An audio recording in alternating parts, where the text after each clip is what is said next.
left over here, we have individuals who are religious fundamentalists, religious fanatics, and this is the expression, RT-PCR, real-time PCR expression of the VMAT2 gene. Over here, we have individuals. So let me complete. So over here, we have individuals who are not particularly fundamentalist, not particularly religious, and you can see there's a much reduced expression of this particular gene, the VMAT2 gene. Another evidence that supports our hypothesis for the development of this approach.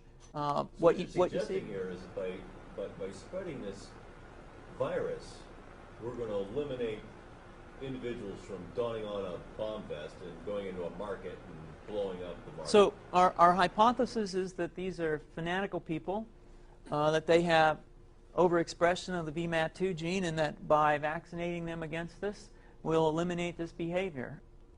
So we have some very, very remarkable data in this next slide.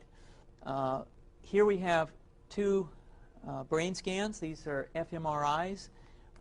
These are two different individuals with different levels of expression of VMAT2. On top is an individual who's a religious fanatic, an individual, and we've repeated this numerous times, that has high levels of VMAT2. Now, this individual down here who had low levels of the VMAT2 gene, this individual would self-describe as not particularly religious.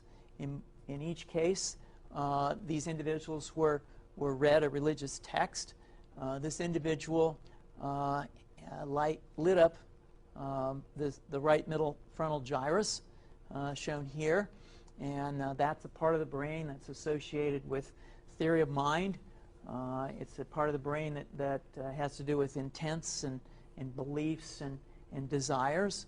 In marked contrast, here's an individual who would not particularly self-describe as religious, and when they're read a religious text, what you see is that this part of the brain called the anterior insula lights up. This is a part of the brain that's associated with disgust or displeasure on hearing something.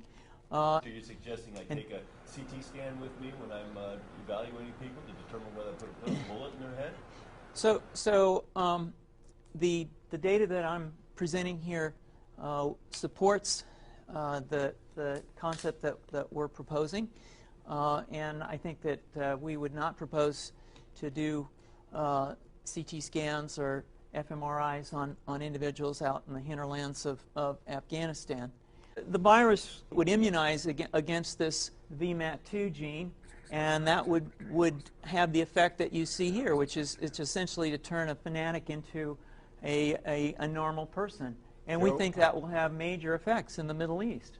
How would you suggest that this is going to be dispersed? Aerosol? Well, so the present plan and the tests that we've done so far have used respiratory viruses, such as flu or rhinoviruses, and we believe that that's a satisfactory way to get the exposure of the largest part of the population. Most of us, of course, have been exposed to both of those viruses, and we're quite confident that this will be a very successful approach. This is fascinating. What's the name of this proposal?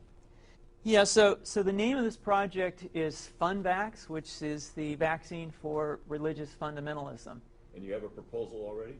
The proposal has just been submitted, and I think that the data that I have shown you today would support the development of this project, and we think it has great promise.